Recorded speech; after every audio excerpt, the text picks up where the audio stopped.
Innervisions by Stevie Wonder is his 16th studio album and was released August 3rd, 1973. And once again, you have Stevie experimenting with the Tonto, the original new timbral orchestra synthesizer, and really became almost like a signature sound of Stevie Wonder, especially during this time. The album continued his run, and it continues the classic period of Stevie Wonder, and really went on to become a very influential album overall as time progressed. It was well received by a lot of people. I think it peaked at number 4 on the R&B charts and had some drama that came along with it too, because Stevie was in a car crash, and he was in Durham, North Carolina, and got hit by some logs. One of the logs went through the windshield, hit Stevie in the head, and he was in the hospital for a while, and we almost lost Stevie.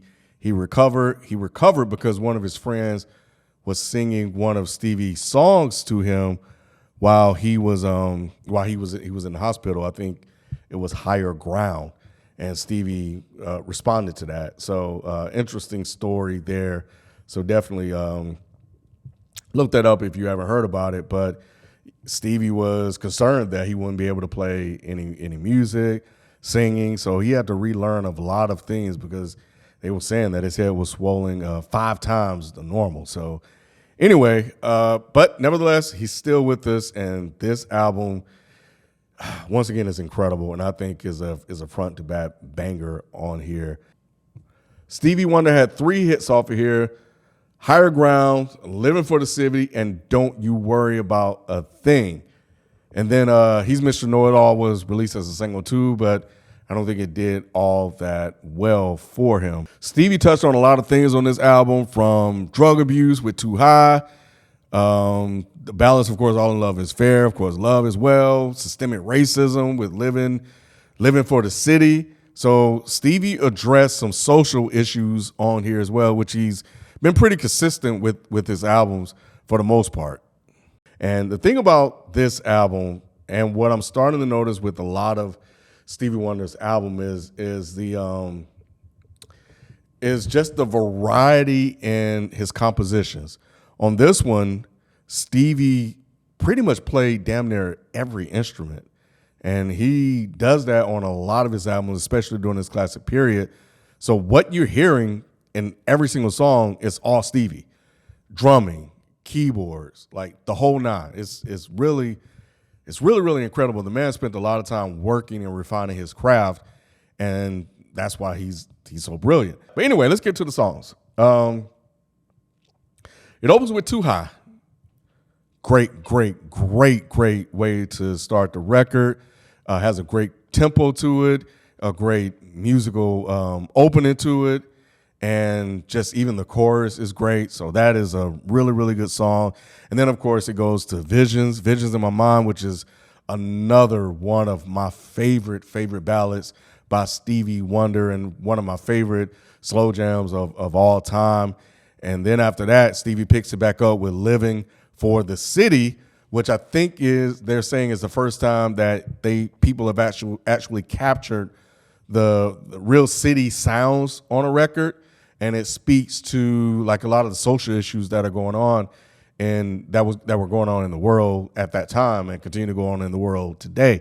So another really good one. And remember the part? Yes, hey, it's on here. Stevie, man, Stevie's doing his thing. Golden Lady is a good one. It's crazy because I think I was listening to it today. And this was the first time I really actually heard him say lady. I don't know what I heard before. It was like golden tea or something like that, but I actually heard lady this time, and it's a really good one. And that was really growing on me. I do like it. I think it has a nice groove to it, a nice tempo to it, a nice melody and rhythm to it, but yeah, I think as I listen to this album more and more, that is one that I'm starting to kind of like, hey man, there's some other things going on here that I really enjoy. Higher Ground starts off side 2. Back in the day, they had side A and side 2. Higher Ground is good. I really love Jesus, Children of America, which is a good like message, overall message to the kids, and it's sung really, really well. And All in Love is Fair. Man, All in Love is Fair.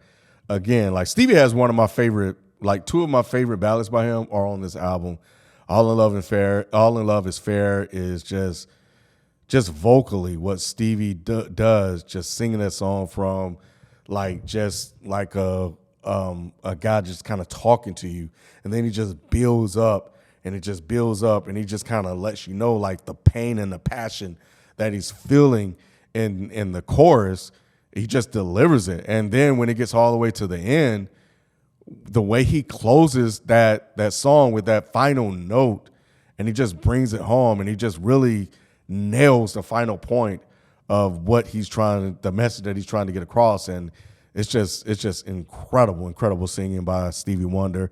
Don't You Worry About a Thing is another one that just is timeless. I was playing in the car, and the kids was bouncing to it. My youngest Miles, so it definitely continues. But Don't You Worry About a Thing is another really good strong record. And I love the hook, and there's a lot of background things that is going on here that I like. And then he's Mr. Know-It-All, which is I think a message to Nixon at the time, and it's a good closer. It didn't need to be anything overly dramatic, but he really got the message across, and the way he closes that track when he really wants to like let this guy know that, yeah, you only show up. And it's kind of the same thing he did on Big Brother, but you only show up when you need votes. And they still do that to this day. And Stevie was talking about this years and years ago. Like a lot of these artists were speaking and conveying these messages to people, and yet we haven't really learned our lessons. But anyway, one thing that was interesting about this is All in Love is Fair. So I mentioned before that Barbra Streisand remade You and I. And this one, she remade All in Love is Fair. And I think it became a #1 record for her. And there were parts of it that were really good, but she made that thing a little too white. I did not like the way she sung the verses. I thought the chorus was fine when she got a chance to do those power vocals, but nah, she didn't quite nail it the way she nailed You and I to me. But it's interesting that she could tell she's a fan of Stevie. She picked those two records to remake from him, and I think there were some other guys that did some stuff too. But overall, man, Innervisions continues Stevie run from Talking Book, and we're gonna keep this thing going with fulfilling this first finale, which is up next. So once again, man, another album you could just put on and just let it ride. And you can just play it over and over again. And with listens, you just start to just find things and elements of it that you just really, really like. So yeah, that is it. And we're going to leave it there.